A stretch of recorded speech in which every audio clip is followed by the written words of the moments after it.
I thought to make an autumn drink, okay, and we are going to make hot chocolate. I gather all the ingredients that I needed for this particular recipe. I had most of them. I just got one ingredient, and let's just get started with making hot chocolate. I'm excited. I'm really excited.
What's that thing Haruki Murakami said?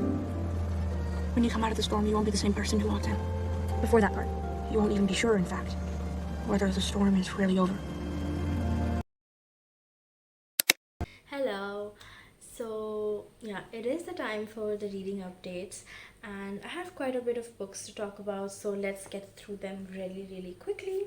So, the very first book that I'm going to talk about is a book that I'm really proud to have read because it feels like an achievement, I would say, because this took me more than 1.5 years to read. Yes, I'm talking about this book. I know. Anna Karenina by Leo Tolstoy.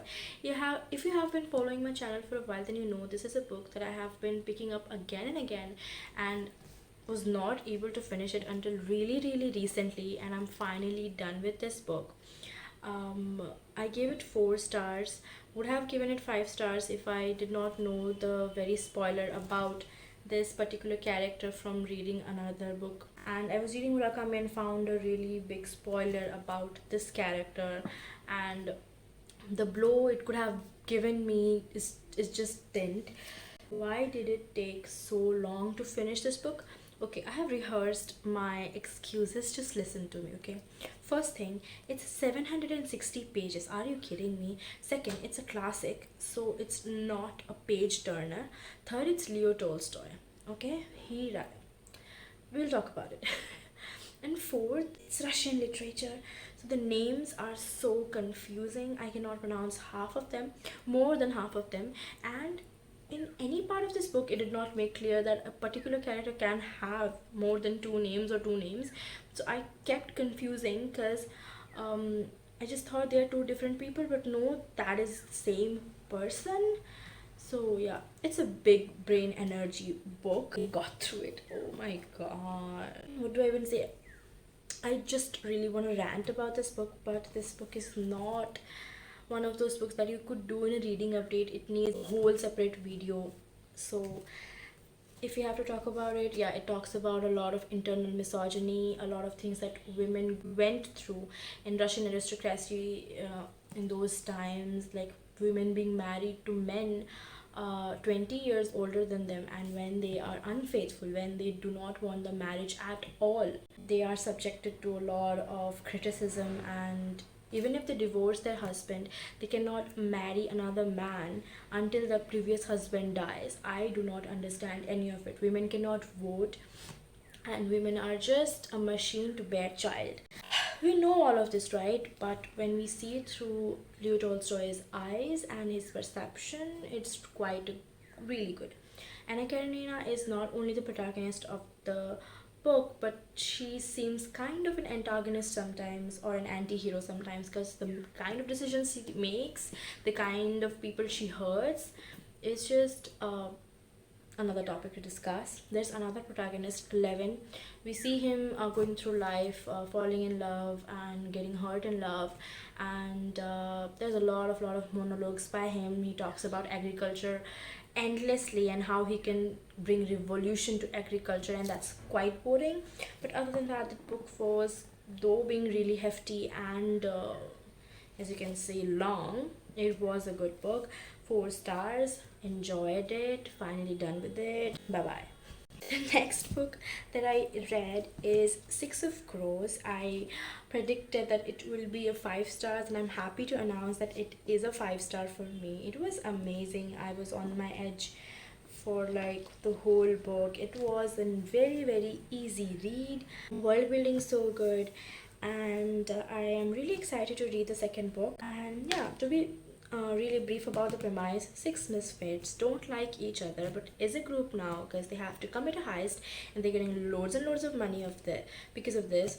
They have to steal out a person, a really important person from a very powerful prison. I hope they do that before they kill each other because they hate each other as well. So interesting, right? It was a 5 star for me. The next book that I read is Beauty of Everyday Things by Soetsu Yanagi. I'm not going to read this book because this book was not meant for me. I was not the target audience of this book. When you read the title, it feels right up my alley. It feels me. It feels that this is the book I could read for an entire life, but no, it's a misleading title and a misleading cover because it talks about everyday things of Japan, and I could not relate to any of it. I could not understand any. I mean, of course I could understand, but that relatability and that warmth that I could have felt with generalized things, I just couldn't, because it's basically Japanese everyday things, so a Japanese person would understand.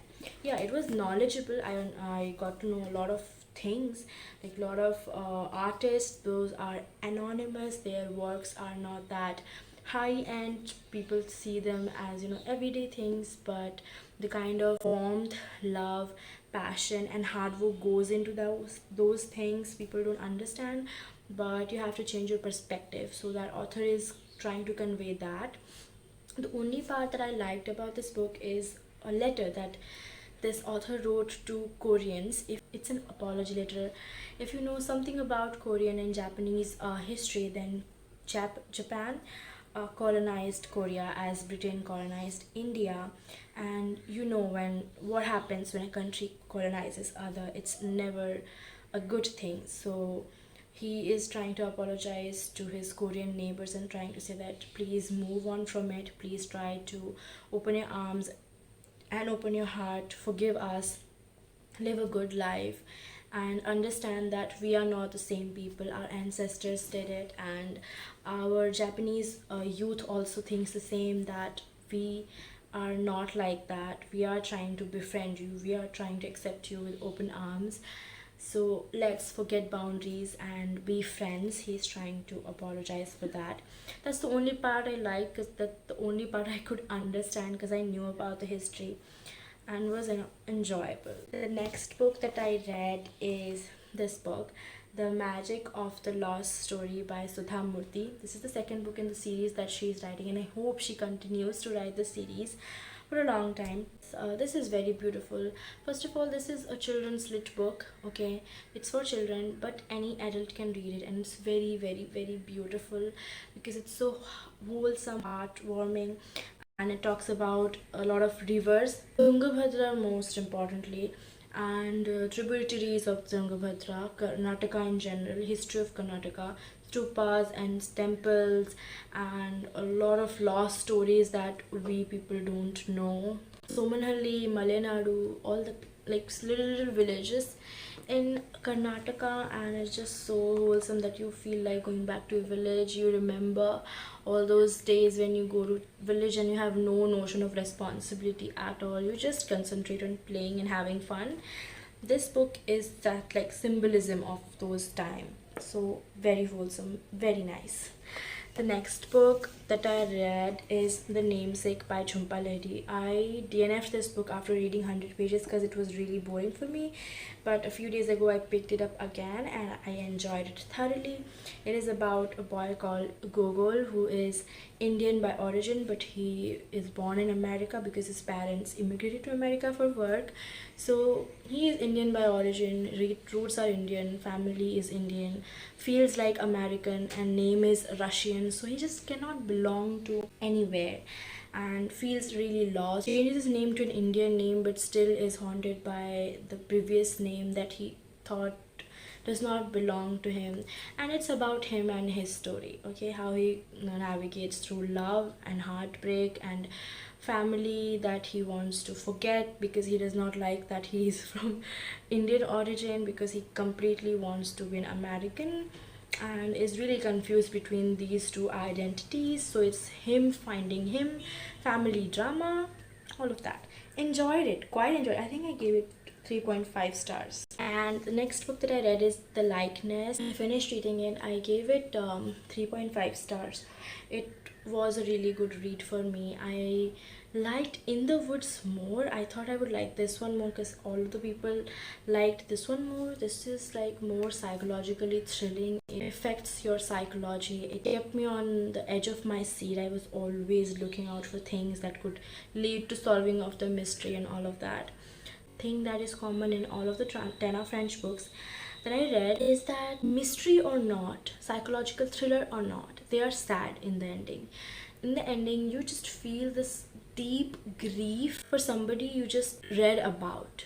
You just, I mean, I feel so much sadness after reading Tana French books. Even if they get a happy ending, it's just never fulfilling. It's just deep grief. And the next book that I read is The Box in the Woods by Maureen Johnson. This is the fourth book in the Truly Devious series, but this is a book which is standalone. One mystery gets solved in this book, and yeah, I enjoyed it quite a lot.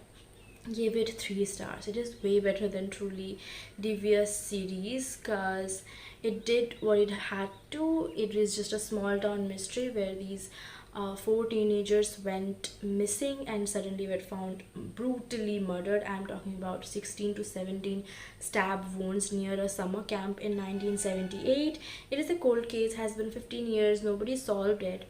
So Stevie, who is really famous for solving the Truly Devious case, is called on the spot to try to solve this case as well, and it was amazing. It was good, okay? Yeah.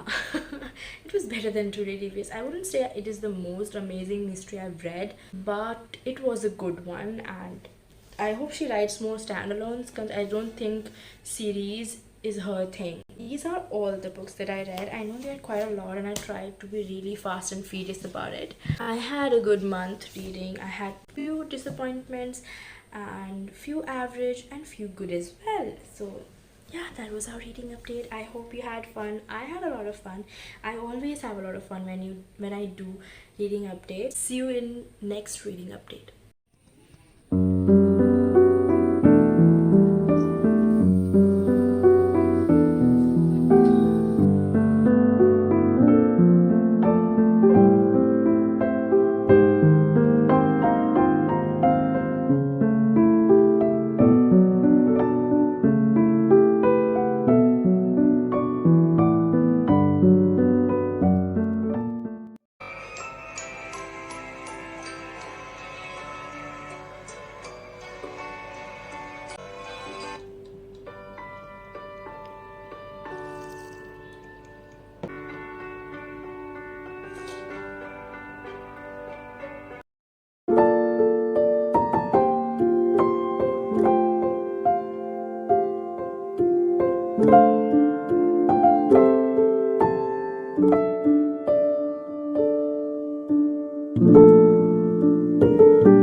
Hi. Yes, I'm in the kitchen again.